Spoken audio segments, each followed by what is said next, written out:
வேலூர் மாவட்டம் பேரணாம்பட்டில் உள்ள ஆதிதிராவிட மக்கள் வாழும் பகுதியில் சாலை, குடிநீர், கழிவுநீர், கால்வாய், சுடுகாடு போன்ற அடிப்படை வசதிகளின்றி வசித்து வருகின்றனர். ஆதிதிராவிட குடும்பங்கள் வசிக்கும் பகுதியில் தோல் தொழிற்சாலையிலிருந்து கொண்டுவரப்படும் கழிவுகள் கொட்டப்படுவதால் அந்த பகுதி முழுவதும் துர்நாற்றம் வீசுவதுடன் சுகாதார சீர்கேடும் ஏற்பட்டுள்ளது. பேரணாம்பட்டு நகரத்தில் உள்ள ஏரியில் கழிவுநீர் கலப்பதால் பயன்படுத்த முடியாத நிலை ஏற்பட்டுள்ளது. இதனால் நிலத்தடி நீரும் மாசடைந்து வருவதால் குடிநீருக்கு சுமார் 4 கிலோமீட்டர் தூரம் சென்று வர வேண்டிய அவல நிலை உள்ளது. எனவே புதியதாக தேர்ந்தெடுக்கப்பட்டுள்ள அரசு இதுகுறித்து உரிய நடவடிக்கை எடுக்க வேண்டும் என்ற கோரிக்கை விடுக்கப்பட்டுள்ளது.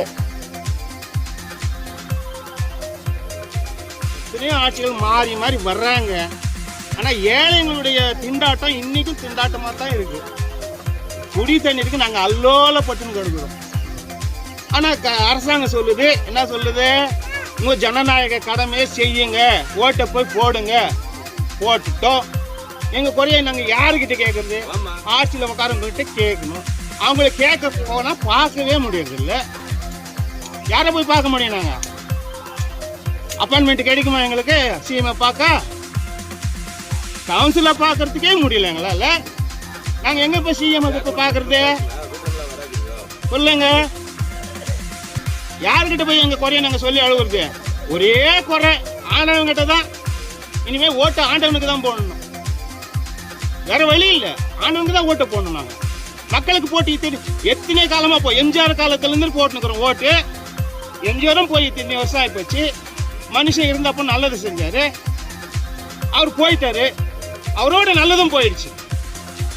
அதுக்கப்புறம் வந்த ஆட்சிகள்லாம் அவங்க நல்லதை தான் பார்க்குறாங்க. அன்றைக்கே எம்ஜிஆர் பாடி வச்சு போயிட்டாரு. மக்கள் நலம் மக்கள் நலம் என்றே சொல்லுவார். தம் மக்கள் நலம் ஒன்றியதான் மனதில் கொள்ளுவார்னு எம்ஜிஆர் பாடின பாட்டு 100க்கு 100 உண்மையாகி போச்சு. நாங்கள் அல்லப்பட்டு தாங்க. எங்களுக்கு யாரும் வந்தாலும் விடிவு காலம் இல்லை. இப்போ விஜய் சார் வந்திருக்கிறாரு, கால அவகாசம் கேட்டிருக்கிறாரு. கெஜனால என்னமே இல்லை, உள்ளே போய் பூந்து பார்த்தா தான் தெரியும் எது எது விட்டு போய்க்கிறாங்க, எது எது சொன்னிட்டு போய்க்கிறாங்கன்னு அவர் அறிக்கை கொடுக்குறாரு. எங்ககிட்ட கொஞ்சம் கால அவகாசம் கேட்குறாரு. எத்தனை வருஷம் கேட்குறாரு தெரியாது. நாங்கள் பேரணாம்பட்டு ஏரிக்கரை ஓரமாக இருக்கிறோம்.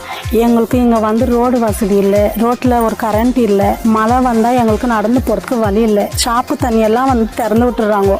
நாங்கள் அதுலேயே நடந்து போனோம்னா எங்களுக்கு காலெல்லாம் புண்ணாகுது, நஞ்சலாகுது. குழந்தைங்களை இட்டுன்னு போகிறதுக்கு ஒரு ஹாஸ்பிட்டலுக்கும் எங்களுக்கு வழி இல்லை. எங்களுக்கு தண்ணி வசதி, குடிக்கிற வசதி தண்ணி இல்லை. 4 கிலோமீட்டர் நாங்கள் நடந்து போனோம், காசு கொடுத்து தான் நாங்கள் வாங்கினோம். எங்களுக்கு இங்கே ஒரு சின்டெக் போடணும். இந்த ஷாப்பில் இருக்கிற கெலிஜெல்லாம் கொட்டிடுறாங்க. அது ரொம்ப வாசனை வருது, ஜுரம் வருது பசங்களுக்கு. சாயங்காலம் ஆனால் ஷாப்பில் அது என்னவோ எரிய வைக்கிறாங்க, அந்த புகை வருது, மூச்சு திணறல் ஆகுது. அந்த மூச்சு திணறதுனால ஒரு அம்மா இங்கே வயசானவங்களும் இறந்துட்டாங்க. நாங்கள் போய் எல்லா அதிகாரிகிட்டையும் சொன்னோம், யாரும் வந்து எங்களை கேட்கல. இங்கே பக்கத்தில் ஒயின் ஷாப் இருக்குது, அதனால குடிச்சிட்டு எல்லாம் உக்காடுறாங்க. லேடிஸுங்க ஒரு டைலர்ஸ் போனோன்னா கூட எல்லாம் கரும்பு பக்கம் தான் போனோம். எந்த சந்தில் எந்த பொதாரில் யாருக்குறாங்கன்னே தெரிய மாட்டேங்குது. நைட்டில் போயிட்டு வேலைங்களுக்கு போயிட்டு வர்றது, பசங்க ஸ்கூலுக்கு போயிட்டு வர்றதெல்லாம் இங்கே எங்களுக்கு வழியே இல்லை. எங்களை வந்து ஒரு ஒதுக்குப்புறமாக எங்களை ஒதுக்கி விட்டு ஒரு அத்திப்பட்டி கிராமம் மாதிரி எங்களை ஒதுக்கி விட்டுக்கிறாங்க. எங்களுக்கு யாரும் வந்து கண்டுக்கிறது இல்லை. எங்களுக்கு எங்கள் உயிருக்குன்னு எந்த ஒரு உதாரணமும் இல்லை. யாரும் வந்து எங்களுக்கு கேட்கறது இல்லை, பார்க்கறது இல்லை. எல்லாம் வரணும், செய்யணும். இங்கே எங்களுக்கு ஒரு சின்டாக் போடணும், எங்களுக்கு ஒரு நல்லது நடத்தி கொடுக்கணும். சென்னை ஆழ்வார்பேட்டை இல்லத்தில் திமுக தலைவர் மு க ஸ்டாலின் அவர்களை நேரில் சந்தித்து முதலமைச்சர் விஜய் வாழ்த்துக்களை பெற்றுக்கொண்டார். முதலமைச்சராக பொறுப்பேற்ற பிறகாக திமுக சென்னை ஆழ்வார்பேட்டை இல்லத்திரையில் காண முடிகிறது.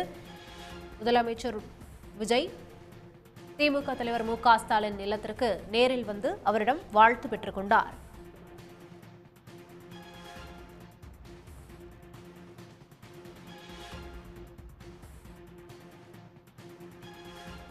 திமுக தலைவர் மு க ஸ்டாலினை நேரில் சந்தித்து வாழ்த்து பெற்றார் முதலமைச்சர் விஜய். முதலமைச்சர் விஜயை கட்டி அணைத்து எதிர்க்கட்சித் தலைவர் உதயநிதி வரவேற்ற காட்சிகளையும் நம்மால் திரையில் காண முடிந்தது. முதலமைச்சர் விஜயை கட்டி அணைத்து எதிர்க்கட்சித் தலைவர் உதயநிதி வரவேற்றார். முதலமைச்சர் விஜயை கட்டி அணைத்து வீட்டிற்கு வருகை தந்த முதலமைச்சர் விஜயை எதிர்க்கட்சித் தலைவர் உதயநிதி கட்டி அணைத்து வரவேற்றார். முதலமைச்சராக பொறுப்பேற்ற நிலையில் திமுக தலைவர் ஸ்டாலினிடம் முதலமைச்சர் விஜய் வாழ்த்து பெற்றார். அவருடைய இல்லத்திற்கு நேரில் வருகை தந்து முதலமைச்சர் விஜய் வாழ்த்துக்களை பெற்றுக்கொண்டார். முதலமைச்சர் விஜயை கட்டி அணைத்து எதிர்க்கட்சித் தலைவர் உதயநிதி வரவேற்ற காட்சிகளையும் நம்மால் திரையில் காண முடிந்தது.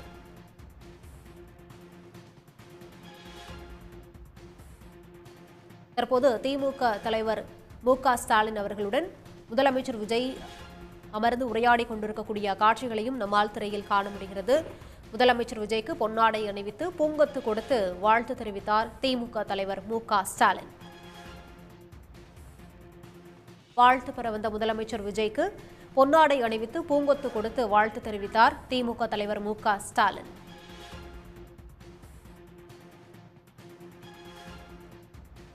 முதலமைச்சராக பொறுப்பேற்ற பிறகு திமுக தலைவர் மு.க. ஸ்டாலினிடம் வாழ்த்து பெறுவதற்காக அவருடைய ஆழ்வார்பேட்டை இல்லத்திற்கு வருகை தந்திருக்கிறார் முதலமைச்சர் விஜய்.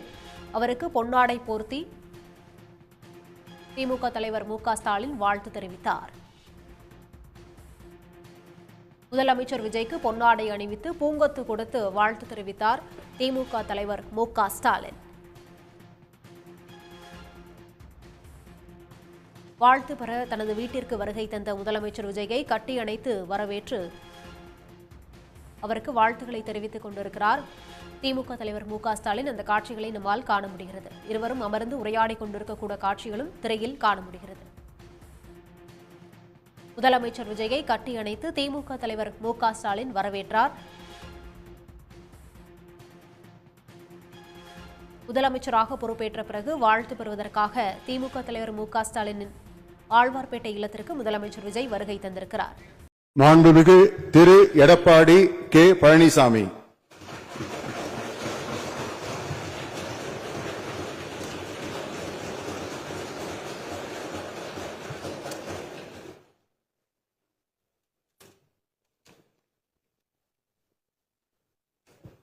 சட்டமன்ற பேரவையின் உறுப்பினராக தேர்ந்தெடுக்கப்பட்ட எடப்பாடி கே பழனிசாமி என்னும் நான் சட்ட முறைப்படி நிறுவப்பெற்றுள்ள இந்திய அரசமைப்பு சட்டத்தில் உண்மையான நம்பிக்கையும் பற்றுறுதியும் கொண்டிருப்பேன் என்றும் இந்திய நாட்டின் இறையாண்மையும் ஒருமைப்பாட்டையும் நிலைநிறுத்துவேன் என்றும் நான் மேற்கொள்ள இருக்கும் கடமையை நேர்மையுடன் நிறைவேற்றுவேன் என்றும் கடவுளிய உறுதி கூறுகின்றேன்.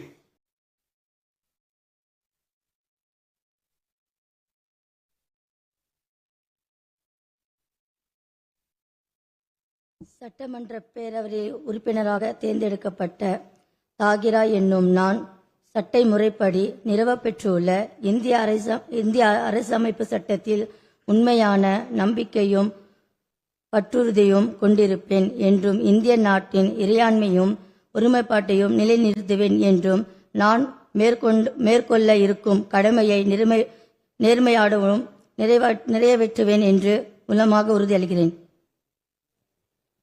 மாண்புமிகு திரு சௌ தியாகராஜன், செங்கல்பட்டு.